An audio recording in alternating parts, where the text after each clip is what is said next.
Bom, são 15h15. Podemos começar, Kátia? Será que já estamos todos prontos? Sim, já estamos todos prontos. Pode dar início, doutor. Tá certo. Bom, boa tarde a todos novamente. Meu nome é Eduardo José do Carmo, eu sou defensor público na cidade de Formiga. Estou aqui em Formiga desde 2011, então já um bom tempo, né? 10 anos aqui em Formiga. Atuo desde meu início aqui na Defensoria Pública na execução de pena. Então, né, a penitenciária aqui ela consta com aproximadamente 1.000 pessoas encarceradas, é uma média que nós temos, em alguns momentos um pouco mais, um pouco menos, e é um prazer poder dividir um pouco da minha experiência na execução penal. Eu também já atuei em algumas outras regiões do estado, em cooperações, Neves, São João del Rei, Teófilo Otoni, então já acumulo uma pequena experiência na execução penal, e é um prazer poder dividir um pouco, né, dessa experiência com vocês. Eu agradeço muito o convite da escola, o convite da doutora Neuza, e parabenizo pela iniciativa. Realmente é um tema de grande importância, pois a execução penal ela é uma matéria que muitas vezes não é oferecida nas faculdades, nas universidades, e quando é oferecida, ela é oferecida de forma eletiva para alguns alunos, mas eu, né, já conheço vários alunos que chegaram ao final da graduação e não tiveram qualquer contato com a execução penal propriamente. Às vezes alguma coisa ali, né, relacionada ao Código Penal, ao direito penal, mas execução propriamente não. Então, é uma excelente oportunidade de a gente poder debater um pouco sobre o que a gente vê na execução penal, tanto na parte dogmática quanto, né, a própria experiência prática no dia a dia.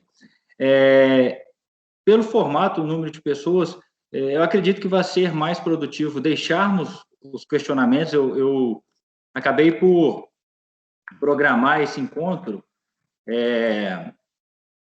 em 5 tópicos. Deixa eu compartilhar aqui. Nós vamos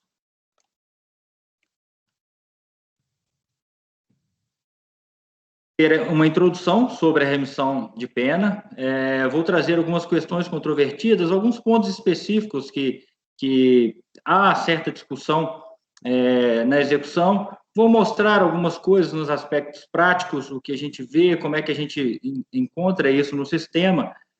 O público, eu acredito que seja um público bem eclético, porque nós temos estagiários que acabaram de ingressar na Defensoria Pública ou que atuaram em outras áreas e até o momento não tiveram qualquer contato com a execução de pena, e temos estagiários que, até já aconteceu comigo recentemente, que ingressou na Defensoria como estagiário de graduação e depois passou para estagiário de pós-graduação e que já tinha uma prática de 3 anos, né, na execução de pena. Então, o público é eclético. Vou tentar abrir, né, desde uma introdução a algumas questões um pouco mais complexas e alguns aspectos práticos. Como eu comentei, posteriormente a isso nós teremos um momento aberto em que, né, nós podemos conversar, debater os questionamentos que surgirem e, ao final, né, as considerações para todos. Eu vejo aqui que tem, né, o bate-papo. Se alguém já quiser mandar pergunta, já dentro do possível, eu vou tentando ver aqui. Se estiver dentro do tema, eu já respondo, senão a gente deixa para esse momento ao final.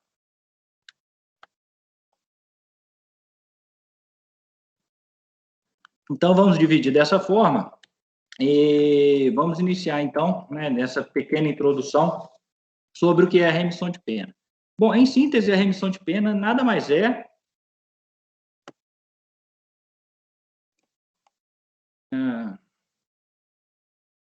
bastante.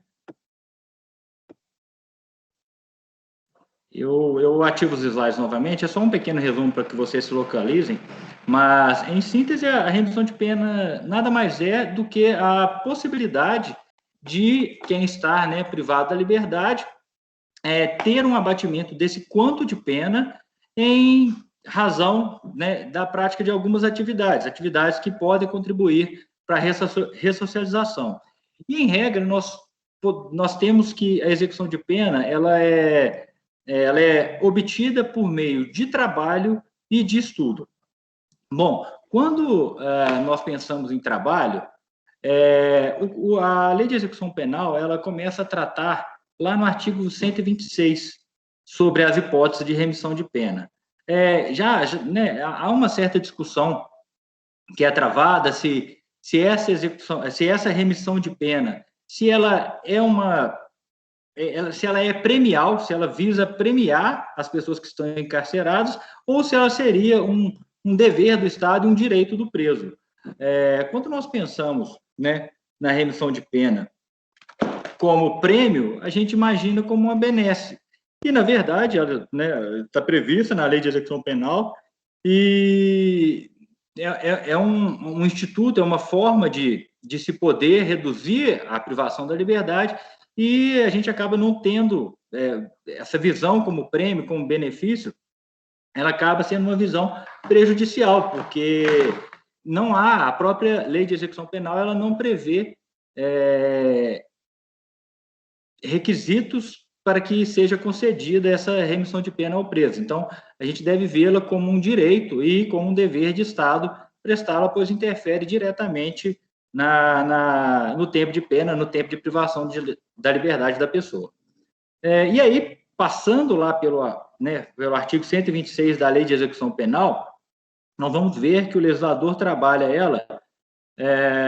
os requisitos para que essas duas formas mais comuns de remissão, que é o trabalho e o estudo, para que ela seja computada. Lá no artigo 126, nós temos definido que o preso ele terá uma carga de trabalho de 6 a 8 horas diárias e que a cada 3 dias de trabalho se pode remir um dia de pena, se pode abater um dia de pena. Então, a pessoa trabalha ali, vamos dizer, 21 dias durante um mês, ao final, né, se divide isso por 3 e ela pode abater 7 dias daquela pena a cumprir. Se ela tem um X de pena a cumprir, ela vai, mês a mês, abatendo um pouco dessa pena. Em relação ao estudo também, o próprio artigo 126 já traz a métrica, né, o quanto a se aproveitar, e ela estabelece ali que são 12 horas de estudo para cada dia de pena remir. Essa é a regra básica, é o que a gente vê no dia a dia, é o que acontece, né, com maior frequência. Essas 12 horas, pelo que está previsto na legislação, ela deve ser dividida em 3 dias. Agora, a partir dessa previsão geral, nós temos várias outras nuances relacionadas à possibilidade de remissão de pena. E isso, quem começar a trabalhar com a execução de pena vai observar que, apesar do que eu relatei ser a regra geral, nós vamos nos deparar diariamente com essas nuances. Quanto ao trabalho, muitas vezes a legislação ela é clara em prever que o trabalho deve ser de 6 a 8 horas por dia. Mas aí nós temos casos de presos né, a pessoa que está privada da liberdade, que é oferecida a ela uma carga de trabalho de 4 horas. Por exemplo, para trabalhar na faxina do pavilhão. E aí a gente começou a ter alguns problemas, porque muitas vezes o Poder Judiciário não reconhecia esse direito à remissão, porque não estava dentro das 6 horas mínimas até as 8 horas estabelecidas na norma. E aí, né, a pessoa que está privada da liberdade, ela não pode, por isso, perder o seu direito. Ela prestou o serviço, não foi ela, não houve uma desídia dela, não houve uma indisciplina, não foi por uma vontade própria dela de não cumprir essas 6 horas, mas foi algo que a ela foi oferecido, e simplesmente perder todas essas horas seria algo muito injusto, e seria, né, contra até os objetivos da ressocialização da pena e do trabalho que a ela é oferecido. A partir, né, dessas dificuldades que nós encontramos, pegar vários casos de pessoas com 4 horas, 5 horas, 3 horas trabalhadas, começou a se trabalhar isso, a pedir, trabalhar recursos, e hoje em dia essa questão ela não é uma questão mais tão complicada. Nós temos decisões reiteradas no Tribunal de Justiça e também no Superior Tribunal de Justiça, no sentido de se admitir que se compute como remissão de pena essas horas aquém das 6 horas mínimas previstas na legislação. Então, quando vocês se depararem com um atestado, com um relatório de trabalho em que conste menos horas, o que tem se observado mais é que seja feita a soma de todas as horas, se divida por 6, e aí sim considere o número de dias cumpridos. Então, essa questão, ela hoje é superada e a gente consegue trabalhar bem nos recursos. Se a gente ainda encontra alguma dificuldade do judiciário reconhecer, com recurso, o preso acaba não sendo prejudicado e a gente consegue obter esse direito à remissão de pena, mesmo que prestada aquém das 6 horas. Outra questão que pode acontecer na prática é o extrapolamento dessas 8 horas. E aí isso é mais fácil, porque se faz aí uma comparação a horas extras, e aí essas horas são computadas, somando, né? A pessoa trabalhou 10 horas, essas 2 horas, elas são, de certa forma, guardadas, e aí se soma, chegando a 6 horas, é computado mais um dia de pena. Então, tanto a hora aquém, quanto a hora além do mínimo previsto, dessas 6 a 8 horas, hoje nós não temos dificuldade para ter o reconhecimento. Se for, né, uma dificuldade mais pontual, mas o Tribunal de Justiça, ele reiteradamente tem decidido nesse sentido, e o STJ já é categórico em admitir que essas horas sejam computadas. Bom, nós temos, no próprio artigo 126, uma previsão interessante que se relaciona a eventual acidente de trabalho que ocorra com o preso. A própria norma ela já passa a admitir que, na eventualidade de um acidente que impossibilite essa pessoa de continuar exercendo o trabalho que ela exercia, que essas horas sejam computadas. Ela não está impossibilitada de exercer por vontade dela, então a própria legislação já traz essa possibilidade de que se compute essas horas, então vai fazer uma proporção, né, do que ele trabalhava e continue ali no período que ele estiver impossibilitado de exercer a atividade, tendo esse direito à remissão de pena e esse abatimento. Claro que se ele volta a ter condições de retomar o trabalho, ele deve retomar, e aí, né, as horas serão computadas conforme o trabalho que ele exercer. Mas é algo bem interessante porque não prejudica, né, a pessoa que está privada da liberdade e que por algo que não é da vontade dela, ela acabou sendo impossibilitada de continuar a prestar aquele serviço e, consequentemente, a abater o tanto de pena. Bom, partindo para o estudo é um pouco mais interessante porque nós temos a previsão geral, mas ele traz outras hipóteses em que se pode abater a pena pela remissão. A regra geral, nós temos lá a remissão pelo estudo das atividades escolares, mas hoje em dia nós também temos a possibilidade de remir a pena, além das atividades escolares regulares, pela leitura e pelas práticas sociais e educativas não escolares. Algo além do estudo regular que a gente está acostumado a ver e que no dia a dia é o que mais ocorre, mas a gente tem essas outras hipóteses.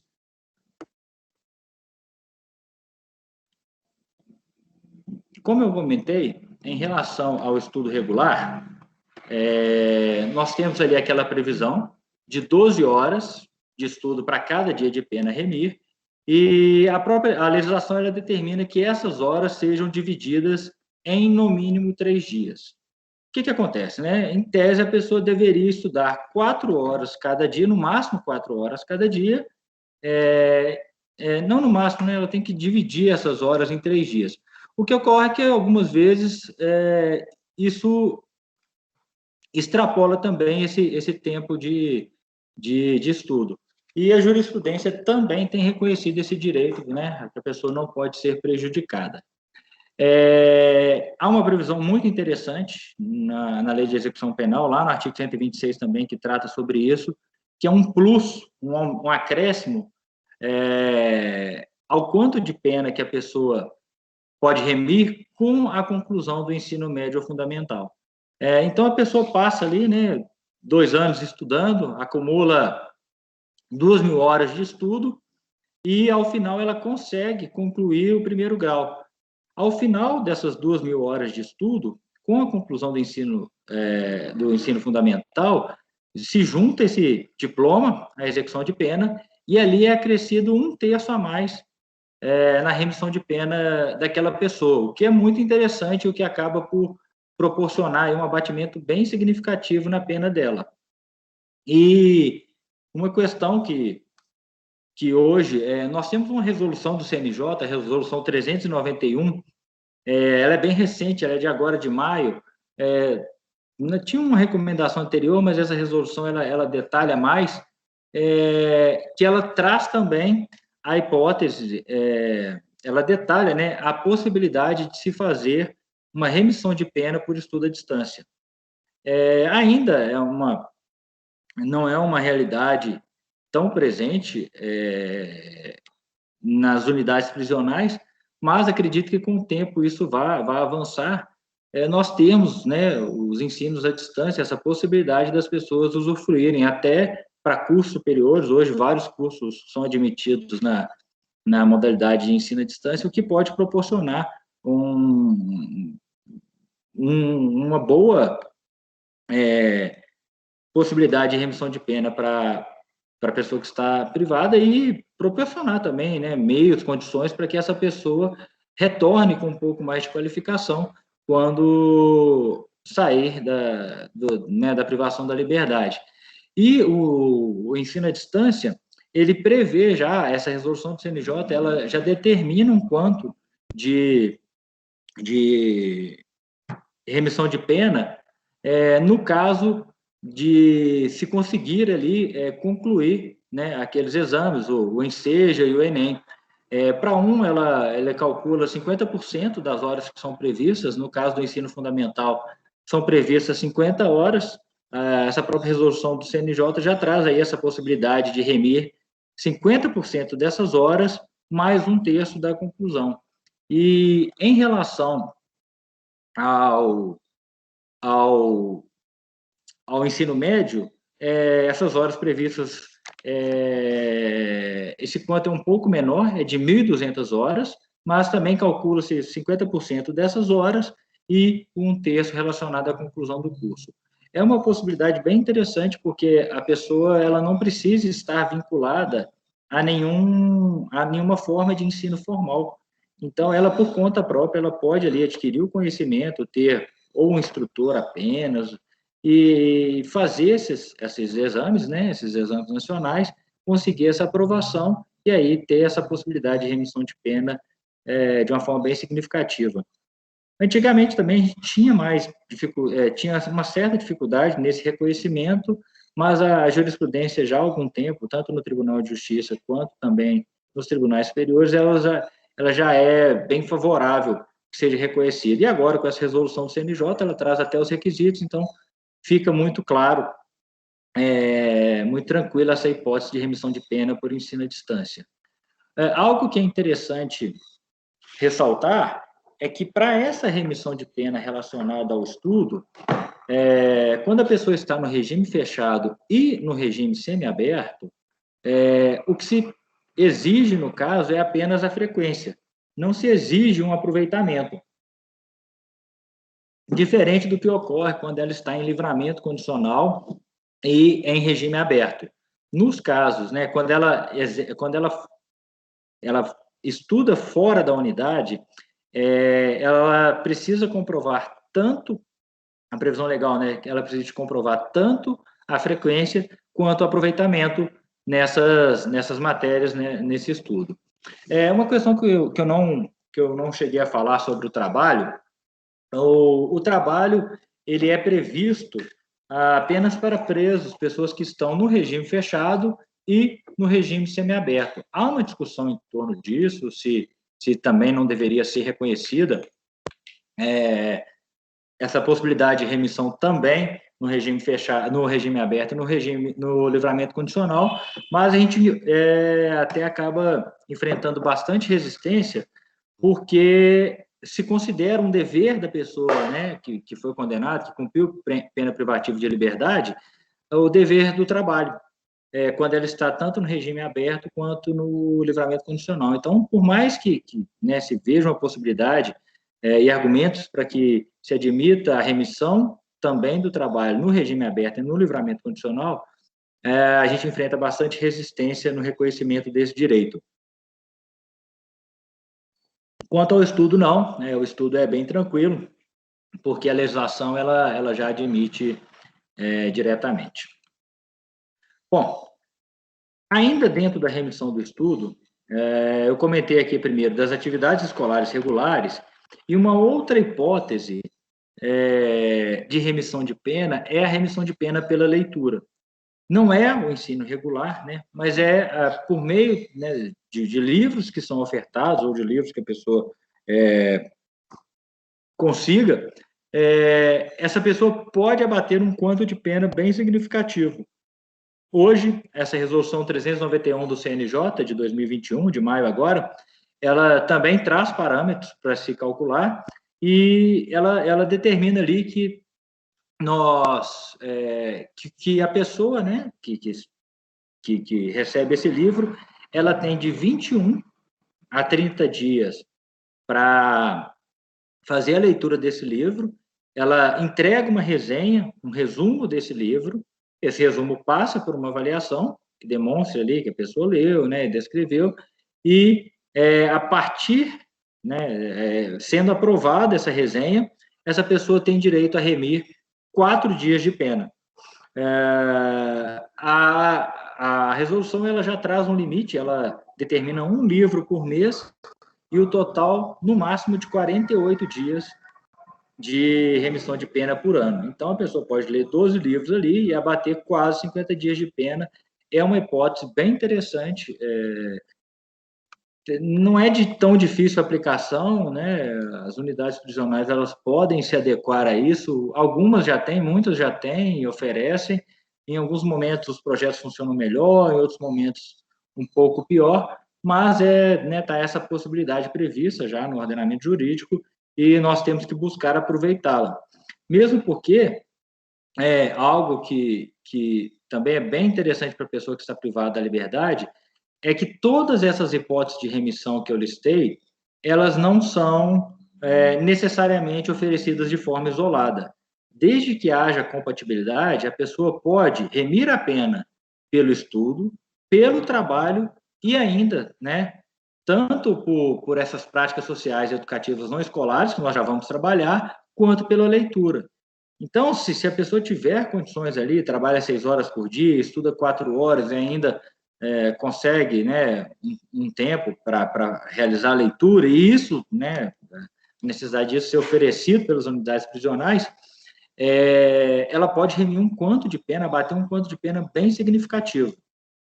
E a leitura é o que eu comentei, não demanda tanto. Claro, você tem que ter um setor pedagógico, né, para organizar o oferecimento, depois a avaliação dessas resenhas, mas não é uma estrutura tão grande quanto se pensar em cursos regulares, estrutura com professores, local, salas, etc. E dentro ainda da remissão pelo estudo, nós temos as práticas sociais não educativas não escolares. Isso é uma extensão, né, uma interpretação, uma analogia, no caso, né, a gente pode pensar dessa forma, de outras formas de estudo, e que é algo muito benéfico à pessoa que está privada da liberdade. Nós podemos pensar aqui em atividades esportivas, atividades musicais, próprio artesanato, ensino religioso, são algumas práticas que né, de certa forma, já são realizadas dentro das unidades prisionais e que podem levar a essa remissão de pena. A resolução 391, ela ela apresenta parâmetros, né? Não é simplesmente solta uma bola lá e vamos contar como remissão de pena. Não. Há que ter um projeto, há que ter controle de presença, objetivos que serão traçados com aqueles projetos, e, sim, passado uma avaliação, realizado o controle, a pessoa poder remir, abater parte dessa pena por meio dessas atividades que não são um estudo formal propriamente, mas que não deixam de fazer parte de uma educação, né? Atividade esportiva, corais, bandas, que também acabam por promover uma ajuda nessa reintegração, nessa ressocialização da pessoa privada da liberdade. Bom, das 3 formas que eu citei aqui, de remissão, nós trabalhamos a remissão pelo trabalho, trabalhamos a remissão pelo estudo, dentro desses 3 pontos que eu falei, as atividades regulares de escola, a leitura e essas práticas alternativas, né, essas práticas não escolares propriamente. Nós temos o 3º ponto, que é a remissão ficta. Bom, o que seria essa remissão ficta? Isso são hipóteses do abatimento de pena em situações que a pessoa não prestou propriamente aquele serviço. Como eu cheguei a comentar, a própria legislação ela já traz uma hipótese em que se admite essa remissão ficta, que é a hipótese do acidente de trabalho. A pessoa, né, tem um acidente de trabalho, ela acaba por não prestar aquele serviço posteriormente ao acidente, obviamente, por impossibilitada, e continua sendo computado o tempo de remissão, o tempo de abatimento de pena dela. Essa é uma hipótese legal, já admitida, de remissão ficta. Agora, nós podemos pensar em outras. Pensando, então, que a remissão ela seria um dever do Estado e um direito da pessoa que está encarcerada, quando o Estado não oferece essa prestação, esse serviço, esse estudo, essa possibilidade de remissão, essa pessoa não estaria sendo prejudicada? Nós não teríamos aqui no caso, né, uma dupla punição a essa pessoa, porque ela fica sem a possibilidade de trabalhar, de estudar, então ela deixa de ter oportunidade de desenvolver uma atividade, de gastar um pouco, né, ali do seu tempo de uma forma produtiva, de adquirir conhecimentos para utilização no futuro, e ela, junto a isso, ela também acaba por não poder abater o tanto de pena. Então, essa pessoa ela estaria sendo duplamente prejudicada por uma omissão do Estado. E aí vem essa discussão, se deveria ou não, já que ela está sendo prejudicada de uma forma bem significativa, se deveria ou não, ao menos, já que ela vai perder toda essa parte inicial de adquirir um pouco de conhecimento, de se qualificar um pouco mais para o retorno à sociedade, de ter uma prática de uma atividade no tempo ocioso, que pode contribuir para, no futuro, uma experiência, né, na obtenção de um emprego. Além dela perder tudo isso, ela acaba perdendo essa possibilidade de remissão. Que se nessa hipótese, então, não seria o caso de se buscar, de se oferecer, ao menos a remissão, o abatimento dessa pena para a pessoa, que aí ela não fica tão prejudicada. Bom, se pensarmos que o Estado deixa de fazer a parte dele, nós vamos aqui poder cogitar de um desvio de execução, que, né, de uma forma simples, mas é de uma execução irregular da pena, provocada pelo Estado. Então, a gente poderia vislumbrar aqui que a pessoa estaria no estabelecimento penal inadequado, que nesses casos, né, poderíamos vislumbrar até a aplicação da súmula vinculante 56, que dispõe que a pessoa não pode cumprir pena em estabelecimento diferente do regime que ela deva cumprir, se ela tem o direito à remissão de pena, ao trabalho, ao estudo, né, às práticas não educativas, que haveria um desvio de execução aí, e na hipótese, nessa pessoa não poderia continuar cumprindo pena daquela forma, deveria ser transferida para um regime menos gravoso do que aquela que ela está submetida. Então, seria essa hipótese da remissão ficta. A fundamentação, ela passa por aí, ela passa toda por isso que eu comentei, e, na verdade, nós ainda temos certa resistência de conseguir a obtenção dessa remissão ficta. São decisões desfavoráveis, mas que há sim fundamento teórico para buscá-la, e a gente tem que tentar obter, né, essa forma de que o Poder Judiciário comece a admitir essa possibilidade dessa remissão ficta, porque o melhor é que seja oferecida a possibilidade de estudo, de trabalho para a pessoa, mas diante dessa flagrante omissão, que a pessoa não continue sendo prejudicada. Então, é uma das hipóteses, né, que a gente tem aí de remissão ficta e de não prejudicar a pessoa, de que se compute esse prazo, já que o Estado não está oferecendo os meios para que ela exerça o trabalho ou o estudo. Então, basicamente, são essas três formas de remissão de pena que eu queria trabalhar inicialmente, né? O trabalho, o estudo, com as suas nuances, leituras, práticas não educativas e as práticas formais, e essa remissão ficta. Passada essa parte, tem três pontos que eu considero importante abordar com vocês.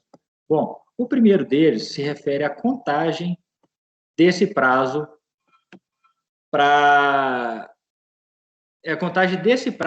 eventuais benefícios do reeducando. O que ocorre? A pessoa, ela obtém um quanto de remissão de pena, vamos supor que, né, em um ano ela conseguiu remir 30 dias de pena, e a discussão que se tem é qual a forma. Na verdade, é uma discussão que se tinha, mas hoje em dia ela não é tão travada mais, não. Mas o interessante aqui é saber, né, como se faz essa contagem desse tempo de remissão de pena.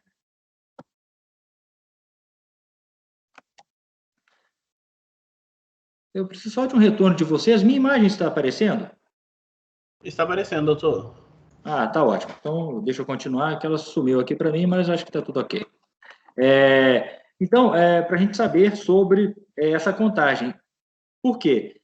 Havia uma discussão se a gente pega esse tanto de pena que a pessoa conseguiu abater, né, os dias que ela conseguiu lá, e desconta do total de pena aplicada. Vamos supor, uma pessoa tem 20 anos de pena, ela conseguiu ali, durante 10 anos de cumprimento de pena, ela conseguiu abater 2 anos de pena. Se eu vou nesses 20 anos de pena e abato esses 2 anos de pena, então eu teria 20 anos, abatendo 2, tenho 18 anos, e a partir desse momento eu faço o cálculo para os benefícios penitenciários, ou se eu pego o tanto de pena, faço os cálculos para o benefício penitenciário e, posteriormente a isso, eu vou lá e abato desse quanto necessário para os benefícios penitenciários, benefícios ou direitos, né? Acaba que é um vício que a gente tem, mas né, para progressão, para o livramento, se eu vou lá nesse tempo e abato. E essa questão, ela é muito importante, faz uma diferença muito grande. Um exemplo aqui, né, uma hipótese, 20 anos de pena de um latrocínio, hoje em dia, 50% para progressão de regime, então, né, a pessoa precisa cumprir 10 anos de pena, e se a gente fizer o cálculo da primeira forma, batendo do total, nós vamos, né, um caso hipotético, durante 10 anos de pena, a pessoa acumulou horas suficientes para remir 2 anos de pena. Essa é a hipótese que eu estou colocando. Então, se a gente for fazer o cálculo da primeira forma, eu vou pegar 20 anos de pena, abater 2 anos, restam 18, calcular 50%, e essa pessoa precisará cumprir efetivamente 9 anos de pena. Só um detalhe, eu comentei, eu falei 10 anos, né? Ela conseguiria 2 anos? Não, vamos colocar 8 anos e ela consegue 2 anos, abater 2 anos de pena. Então, cumpriu 8 anos de pena, ela abateu 2 anos, abate lá daqueles 20 anos totais, tirando, né, 50%, vão restar 9 anos de pena a cumprir. Então, depois de 8 anos de pena, com 2 anos de pena remida, essa pessoa ainda precisa cumprir mais 1 ano de pena para progredir de regime. Esse cálculo feito da primeira forma, abatendo do total de pena. Agora, se nós formos abater como pena efetivamente cumprida, nós vamos pegar 50, nesses 8 anos que ela cumpriu, vamos pegar 50% da pena total, são 10 anos.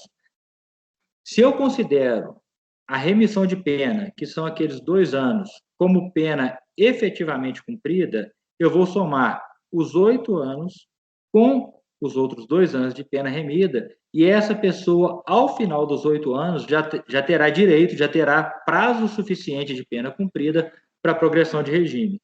O que fica muito clara essa diferença entre abater no início da pena total ou considerar como pena cumprida ao final.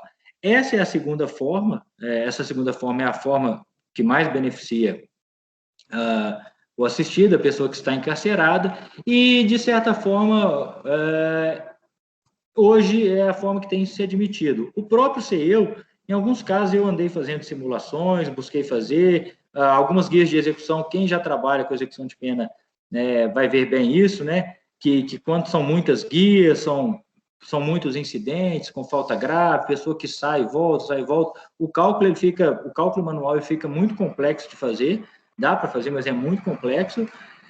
Mas eu andei fazendo umas simulações e, pelo que eu vi, o CEU hoje ele faz o cálculo dessa maneira que é mais favorável ao assistido e que é a maneira prevista hoje na legislação, que determina que a remissão de pena seja considerada como pena efetivamente cumprida. Então, aparentemente, a gente não tem problemas, né? Eu não tenho visto problemas com isso no cálculo automático do CEU.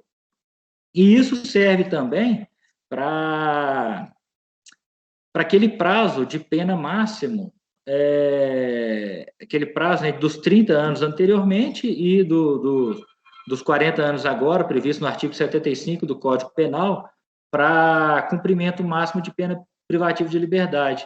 Se nós fazemos uma interpretação de que esses anos de remissão eles devem ser abatidos do total de pena, pouco vai influenciar para aquela pessoa que tem que cumprir aquele limite de 40 anos. Você pega lá uma pena com 100 anos, reduz 2 anos, essa pena fica em 98 e ela continua cumprindo em 40. Agora, se a gente adotar esse entendimento de que ela é pena efetivamente cumprida, ela tem que cumprir 40 anos no total e abatendo esses 2 anos de pena remida, isso já reduz aquele total de pena encarcerada de 40 anos, previsto no artigo 75, para 38 anos. A interpretação mais, vamos dizer assim, correta, condizente, e hoje o que é previsto lá no artigo 127 da Lei de Execução Penal. Certo? Essa contagem é importante. Se alguém observar o CEU, né, tratando isso de forma diferente, é importante até notificar outros colegas para que a gente fique atento e passe a observar se é um erro, se foi pontual, se foi cadastro manual da secretaria, o que aconteceu, por que esse cálculo está sendo feito dessa forma, abatendo o total de pena e não considerando pena efetivamente cumprida. Outro ponto que é bom destacar é relacionado à prática de falta grave. Hoje, nós temos, né, a previsão de que, no artigo 127, de que, em caso de falta grave, o juiz poderá revogar até 1/3 do tempo de pena remida, e a gente acaba enfrentando algumas questões nesse procedimento quando é reconhecida a falta grave. Eu não vou adentrar aqui a falta grave, porque já foi objeto de análise, né, está sendo abordado aqui no curso já, eu vou no ponto específico da remissão. O artigo 127 ele é muito claro que o juiz poderá. Então, não há uma obrigatoriedade de redução, né, de revogação desse 1/3 de pena remida. A legislação anteriormente previa até a perda total dos dias remidos, mas foi alterada. Hoje em dia é 1/3 o máximo, e é nessa questão que nós temos que trabalhar, e muitas vezes, quando a falta é reconhecida, o que nós vamos, né, ter que apresentar no recurso. O que se vê em várias decisões que reconhecem falta grave é a revogação automática do 1/3 de pena remida. Só que o seguinte, a legislação não prevê um quanto mínimo, só prevê o quanto máximo, que é esse 1/3, e para que seja, né, alcançado esse 1/3, há que se fazer uma necessária fundamentação na decisão. Se pegarmos lá a decisão que reconhece falta grave, no momento de apresentar o agravo em execução, é importantíssimo que se observe muito bem essa fundamentação dessa decisão, porque se ela não estiver devidamente fundamentada, nós temos obtido sucesso, de muitas vezes até ou a nulidade da decisão, ou o tribunal já considera, né, por não aplicar, já que não pode haver a supressão de instância.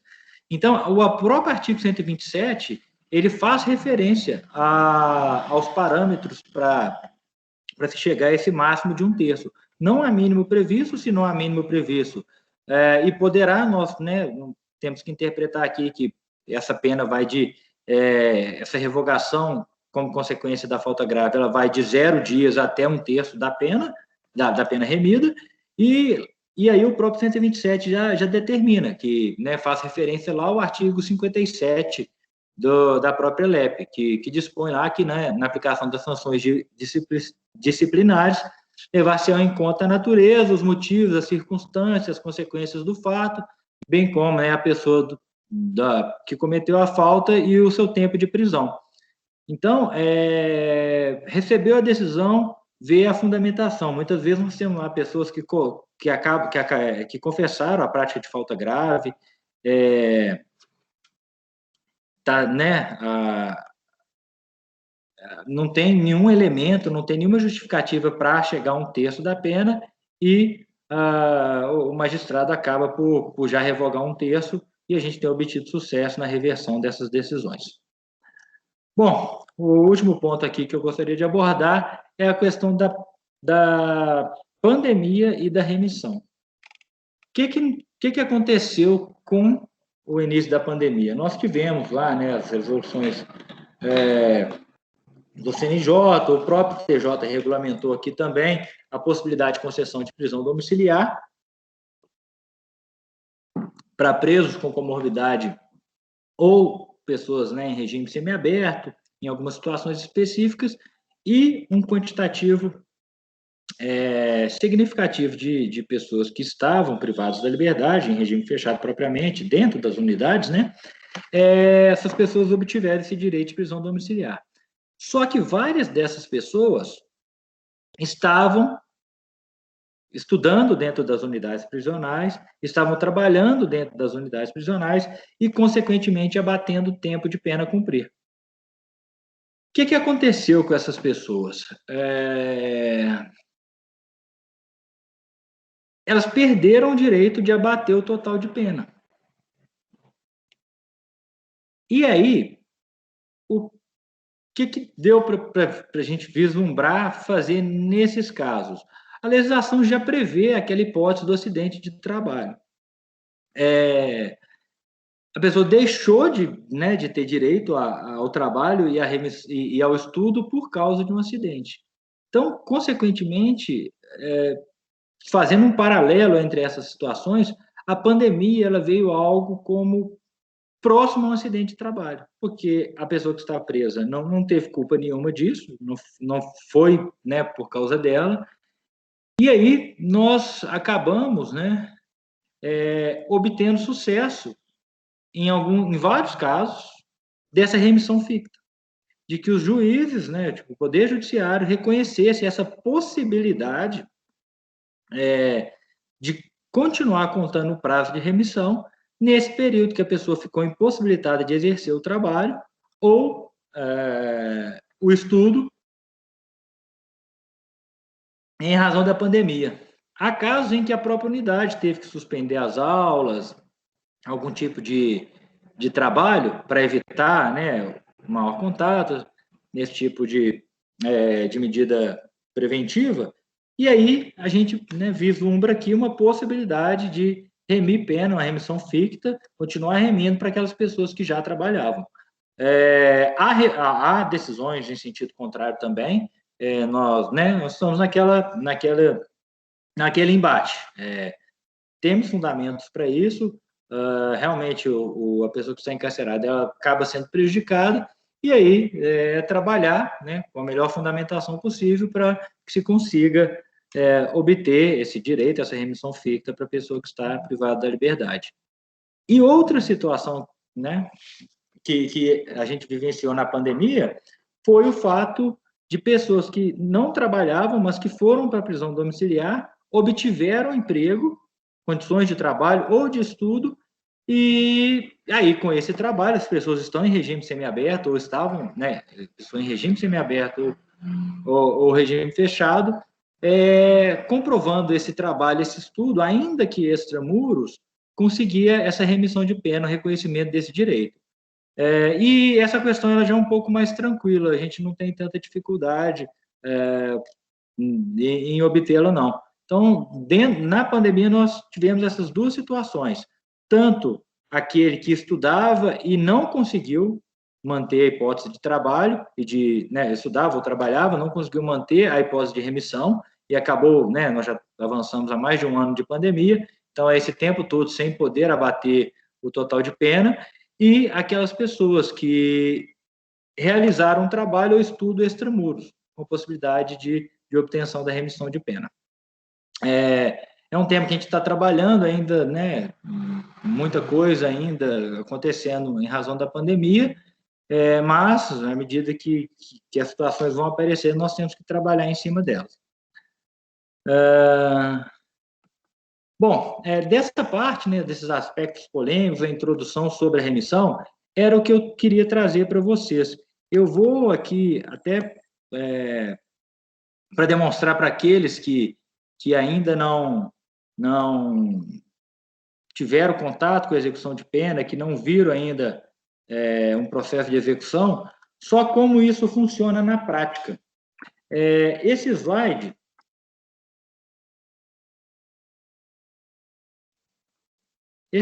aqui, ele é um pedaço do atestado de pena, e vocês vão ver aí, né, que nós temos o resumo da situação da pessoa, com o total de pena, quanto que ele já cumpriu, e nesse destaque que eu fiz com a seta aqui, nós observamos o tanto de pena que ele já abateu.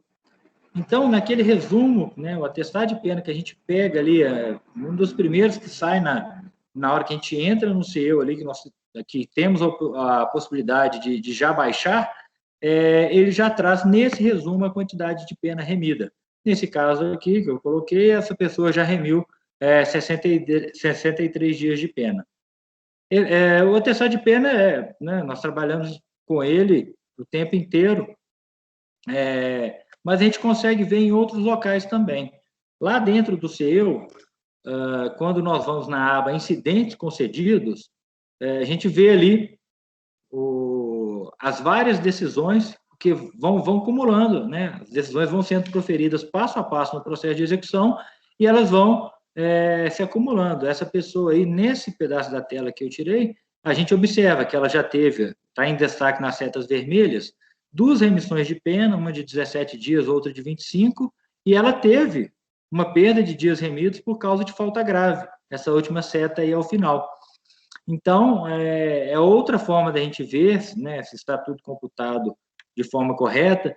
Normalmente, quando a decisão ela é proferida, é sempre bom já conferir o atestado de pena, se a Secretaria do Juízo já lançou, se os dias já estão computados, porque se não confere na hora, isso passa e depois fica difícil para ficar sempre voltando, né? Tem execuções de pena que acumulam 15, 20 decisões de remissão. Então, eu tenho por hábito sempre conferir na hora que a remissão é concedida. Que aí, no caso, se a Secretaria do Juízo não lançou no sistema, a gente já pede de imediato. Algumas secretarias, elas são muito diligentes, elas já juntam logo na sequência o novo atestado de pena, certifica o tanto de dias lançado, dá para ver bem fácil. Outras, né, isso varia de lugar para lugar, já fica um pouco mais confuso. Aí o importante é que, né, que a gente fique atento e não deixe passar eventual não lançamento pela Secretaria do Juízo. Bom, esse aqui é um atestado que a gente vê em muitas execuções de pena, um padrão adotado pelo sistema prisional, que aí a gente, não sei se está muito fácil, quem não estiver com a tela um pouco maior, talvez fique difícil de visualizar, mas aí nós temos, né, mês a mês, dia a dia, a quantidade de horas que a pessoa trabalhou. Nesse caso aqui, um atestado que a pessoa trabalhava 8 horas. Então, tem essa soma no final, vai sendo feito um resumo, mas quanto a trabalho, normalmente são juntados atestados de trabalho nos moldes desse aqui. E o que eu comentei lá sobre, né, a quantidade menor de 8 horas, muitas vezes acontecia o quê? A unidade prisional lançava um atestado desse, ou enviava, né, na época que não era o CEU, mas agora com o CEU, já lança isso aí diretamente no CEU com menos de 8 horas, e aí muitos juízes não reconheciam esses dias. Aí, né, consequentemente, a gente tinha que recorrer, demonstrar, somar e buscar o abatimento, a remissão de pena depois, por esses dias em que ele cumpriu menos de 8 horas e não foi culpa dele. Depois, na sequência aqui, nós temos não, esse é o final do atestado, que ele vem com resumo, se o juiz considera 6 horas, se considera 8, o tempo de dias a remir, é um resumo que a penitenciária faz, normalmente vem certinho, é bom só ficar atento se não houve nenhum erro no lançamento dos dados, mas em regra, esses documentos, eles chegam corretos na execução. Essa é só a continuação daquele atestado, porque senão ficaria menor ainda esses dados que foram lançados aí. O sequente é um atestado de frequência escolar, a unidade prisional também que remete, você vê aí, né, que consta o total de horas, os dias frequentados, o período, é com base nele que a defesa pede a remissão de pena. Normalmente, quando isso chega nos autos, a Secretaria do Juízo já abre vista para o Ministério Público e para a defesa, e a gente já faz o pedido de remissão, logo na sequência ele acaba sendo homologado. Na prática, é esse documento que vocês vão ver para que a gente peça a remissão de pena ou abatimento nesses casos. Bom, o que eu vi aqui, extrapolei até um pouquinho, né? Mas acho que dentro do previsto.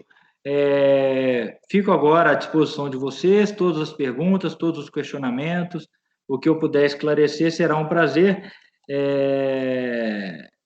Vamos lá.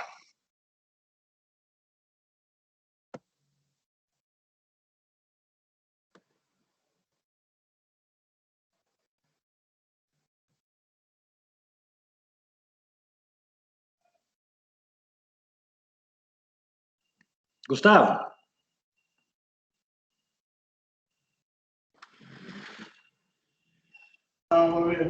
Pronto, doutor Eduardo. Nós já habilitamos os microfones para todos os participantes.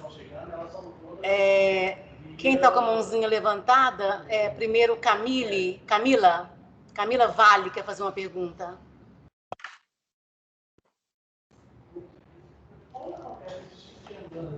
Camila? Você já atualizou? Foi rápida. Camila, você consegue nos escutar? Sim.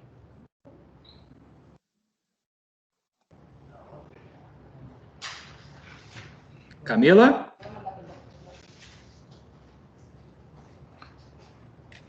Bom, talvez ela apertou por equívoco, Kátia.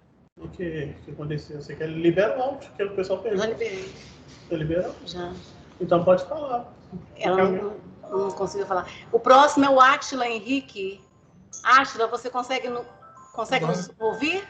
Consegue falar? Boa tarde. Vocês estão me ouvindo? Sim, te ouço bem, Átila. Eu levantei a mão porque na hora que o senhor estava apresentando o slide, a gente não conseguiu ver.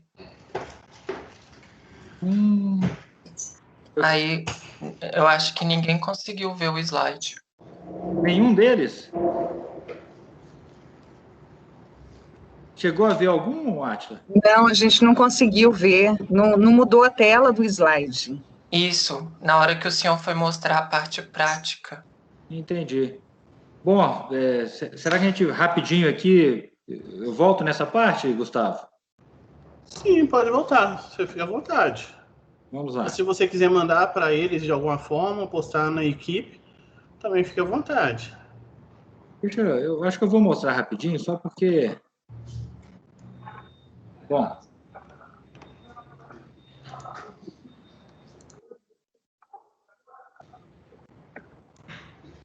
Neste momento, vocês conseguem ver um atestado de pena? É uma tela de atestado de pena.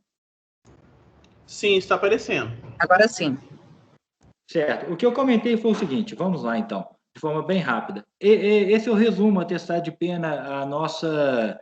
É o documento que a gente sempre abre, logo, né, que inicia a análise no CEU, ele traz um resumo de toda a execução. E nesse resumo ele traz também os dias remidos. A gente vê aí, né, o total de pena em cima, o tanto de pena cumprida, o regime que ele está, interrupção, progressão, qual regime, e também esses 63 dias de pena remida. Eu vou avançar para a tela seguinte. Mudou de tela? Mudou sim. Mudou, né? Vamos lá, então. Acredito que foi algo pontual. Nessa tela, já na aba Incidentes Concedidos, nós conseguimos ver a série de decisões que foram proferidas relacionadas à remissão de pena. Nesse caso específico, nós temos 3 decisões, uma que concedeu 17 dias de remissão, outra que concedeu 25, e nós temos lá embaixo, a última, uma decisão que, em razão da falta grave, acabou por abater um quanto de pena remida dele. Nessa aba Incidentes Concedidos, é interessante a gente, né, ver se estão todas as decisões que foram proferidas naquela execução de pena lançadas. É a forma mais fácil de a gente ver. E a gente vai somando, né, ver, são 10 decisões, tem 10 eventos lançados, então tá ok. Essa terceira tela é um atestado de trabalho, modelo que normalmente é utilizado pela unidade prisional. Eu coloquei aqui só como modelo mesmo, a gente vê aqui que aborda todos os dias do mês e o mês e o ano. No final, o atestado de pena, ele traz aqui um resumo do período que foi, quantos dias que aquilo projeta remir, quantas horas que ele trabalhou. Então, é um resumo do atestado de trabalho, que as unidades, esse é o padrão que as unidades prisionais mandam para as execuções de pena. Nas várias, né, cidades, comarcas que eu trabalhei, normalmente a gente tem esse padrão de atestado. Então, a gente vê aí a quantidade de horas, a tela pode estar um pouco pequenininha para quem estiver acompanhando do telefone celular, mas o padrão é só mesmo para ver o layout para aqueles que ainda não tiveram acesso à execução de pena e nunca viram um atestado de trabalho. O outro é um atestado de frequência escolar, também ali, né, informa o nome da pessoa, o Infopem, os dados pessoais, o quanto de horas, os dias frequentados, e isso que vai dar um embasamento para que a gente, logo em sequência, peça a remissão de pena. Normalmente, quando isso é juntado no CEU, a Secretaria do Juízo já encaminha tanto para a Defesa quanto para o Ministério Público, que, né, já fazem o pedido de remissão e, logo em sequência, a remissão é concedida e já promovido o abatimento de pena. O que eu comentei, para todo mundo ficar bem atento, se nessa decisão de remissão de pena, a Secretaria do Juízo já lança, porque se ela não lança, como são muitos eventos na execução, e decisões de remissão mesmo, nós temos várias, tem execuções com 10, né, 15, 20 decisões, se a gente não confere logo na sequência, isso pode se perder naquele monte de informações na execução de pena. Então, eu tenho por hábito, sempre que é concedida, eu já analisar, ver se a secretaria lançou, e se não lançou, eu já peço ali, né, naquela manifestação para lançar e prosseguir a execução de forma correta.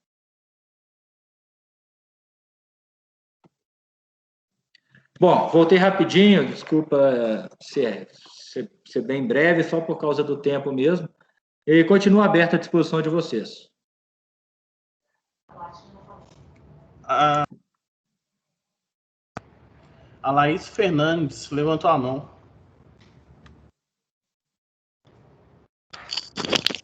Boa tarde, doutor Eduardo, tudo bem? Boa tarde, Laís. Tudo bem? Doutor, eu estou com uma dúvida. Eu peguei um pouco da palestra depois, porque no meu celular não abriu. Eu tenho uma dificuldade de entender a questão do regime semiaberto. Num exemplo, se for uma mulher, no caso, que né, foi presa pelo regime semiaberto, que eu vi uma decisão do STF que fala que não cabe a prisão domiciliar que o doutor estava explicando, no caso de crime com violência ou grave ameaça. A minha dúvida seria quais crimes que não caberia essa prisão domiciliar? Ou se no regime da pandemia tem algum outro meio específico que a Defensoria Pública usa nesse requerimento? Obrigada pela explanação de hoje. Por nada. Em relação à prisão domiciliar, nós tínhamos a regulamentação, mas ela acabou ficando muito vamos dizer assim, porque nós não há legislação específica sobre a prisão domiciliar. Nós não temos uma obrigatoriedade de que seja seguida pelo juízo.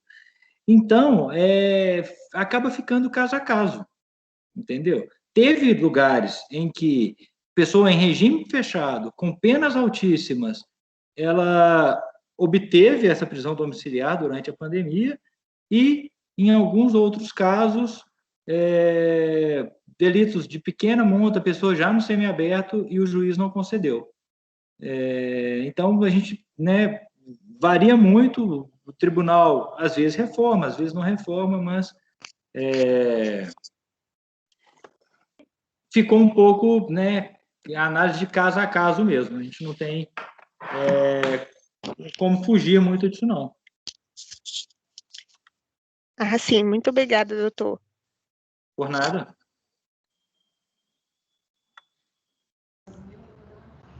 Vamos lá, Gustavo. Mais alguém?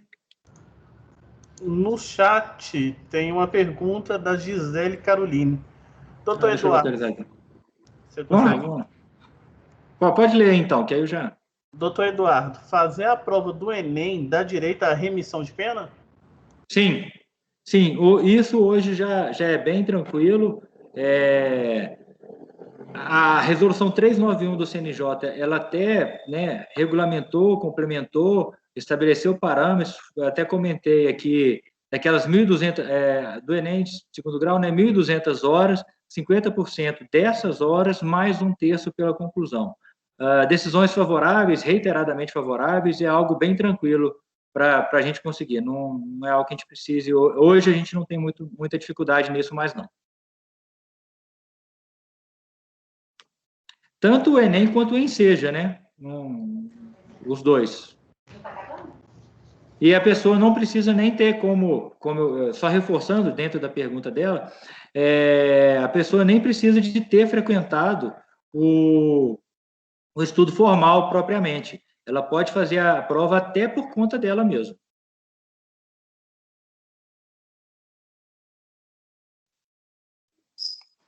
Eu gostaria de fazer duas perguntinhas. Vamos lá? Sobre a remissão ficta, o condenado ele precisa ter participado, tá fazendo estudo ou trabalhando para ele conseguir esse direito? Bom, você pergunta especificamente no caso de acidente de trabalho? Isso. Sim. O previsto na legislação é isso, até vi um caso recente, na decisão, o juiz pegava os parâmetros dos meses do ano anterior. Então, para esse tipo de remissão ficta hoje, a que é prevista em legislação, sim, ela tem que estar exercendo esse trabalho e sofrer esse acidente. Entendi. Isso se aplica também no caso da pandemia, né? Então, essa é algo que a gente vem trabalhando, mas sofrendo alguma resistência. Em alguns casos, tem lugares que o juiz admite, tem lugares que não, tem decisões no TJ também negando essa possibilidade de remissão ficta, comparando vamos dizer assim, né, fazendo um paralelo da pandemia como um acidente de trabalho, uma possibilidade fática da pessoa continuar exercendo essa atividade, tanto trabalho quanto estudo, que não é ocasionada por ela, muito parecido, muito próxima do que é o acidente de trabalho. Mas, nesse caso, a gente ainda, né, a gente sofre um pouco de resistência, mas a gente não deve deixar de requerer em favor da pessoa que está encarcerada. Entendi, obrigado. Só mais uma coisa. No artigo 126, o parágrafo 5º, então, no caso, por exemplo, do reeducando, ele está estudando e formar o ensino médio, concluir, ele vai ter um acréscimo de 1/3? Sim. Na remissão. Se ele estiver no estudo formal, pega aquele quanto de dias, né, remidos durante a execução de pena e calcula mais 1/3 para ele. Somado isso na execução, lançado no CEU, tudo direitinho. Entendi. Muito obrigado, viu? Por nada. Oi, gente, boa tarde. Eu acho que acabaram as perguntas, né, Eduardo? Parece-me que sim. Eu queria te agradecer pela disponibilidade, por disponibilizar o horário, que a gente sabe todo mundo o volume de serviço que vocês têm, e para passar um pouco, né, do seu conhecimento, uma área tão específica para todos nós. Queria agradecer a presença de todo mundo, lembrar que na próxima sexta, às 15 horas, a doutora Alessa vai falar sobre indulto e comutação. E desejar a todos um bom final de semana. Neuza, muito obrigado pela oportunidade, agradeço mais uma vez o convite, agora na sua presença, você tinha me informado que um problema pessoal, conseguiu chegar a tempo ainda, é um prazer ter você aqui no finalzinho da palestra, agradeço a todos também, a execução de pena é uma matéria fascinante, né? Quem se identificar aí pode ter certo que tem muita coisa para estudar e muito bacana a atuação junto às unidades e um trabalho muito importante exercido pela Defensoria. Fica à disposição, Neuza, se puder contribuir em mais algum outro momento, será um prazer. E parabéns à escola por esses reiterados eventos, né, seja para os servidores, para os estagiários, para a gente, para a Defensoria no geral. A escola não para e é bem bacana ver o trabalho que vocês estão realizando aí. Obrigada, Eduardo. Obrigada, gente. Bom final de semana. Até sexta que vem. Boa tarde a todos. Até mais. Tchau.